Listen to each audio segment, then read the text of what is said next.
You open your banking app on a random Tuesday night. Nothing special happened today. No big purchase, no dinner out. Just a normal day, but there it is. A charge for $12.99. You stare at it. You don't recognize the name next to it. You scroll back. There's another one. $4.75 from 3 days ago, then $9.99 from last week, then $6.49 from 2 weeks before that. None of these charges are big.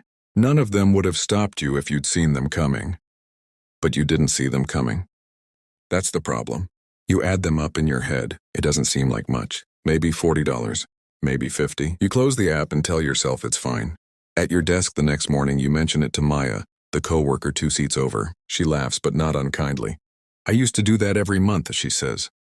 Then I actually added it up for real. Not in my head. On paper. You ask her what she found. $47, and she says, every single month. For almost a year before I noticed, $47 a month doesn't sound like a crisis. It sounds like a rounding error. That's exactly why it survives. Your brain is not built to track small numbers over long time.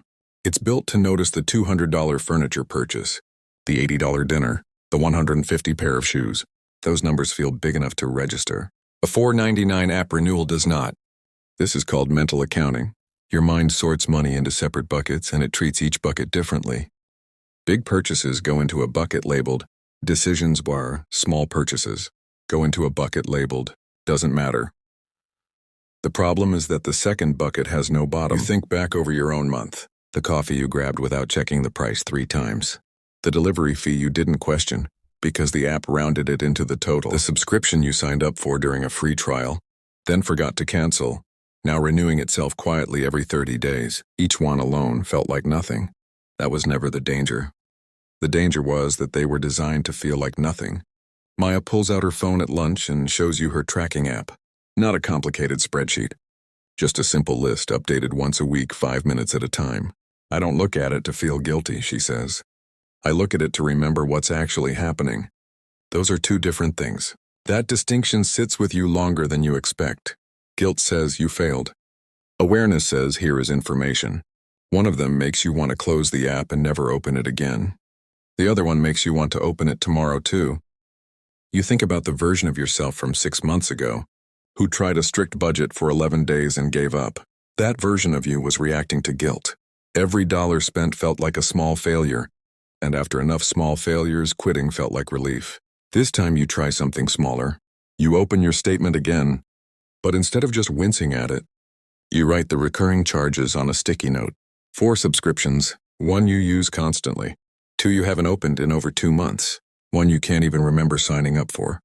You canceled 2 of them that night. Total savings $23.98 a month. Not life-changing, but real and yours and found in about 6 minutes. The next week, you catch yourself before ordering delivery for the 3rd time in 4 days. Not because you're restricting yourself, because now you actually notice the pattern instead of living inside it without seeing it. Maya doesn't have some elaborate system. She just made the invisible visible. That's the whole trick. Not more discipline. Not more restriction. Just fewer blind spots. A month later, you check your statement again on another random night. There are still small charges. Coffee, a ride home in the rain, a gift for a friend's birthday. But this time none of them surprise you. You know where they came from, because you were paying attention when they happened. $47 was never really about the money. It was about the gap between what you thought you were spending and what you actually were. Close that gap and the number stops being scary. It just becomes information you already have. You put your phone down and for the first time in a while, checking your bank account doesn't feel like bracing for bad news. It just feels like checking in.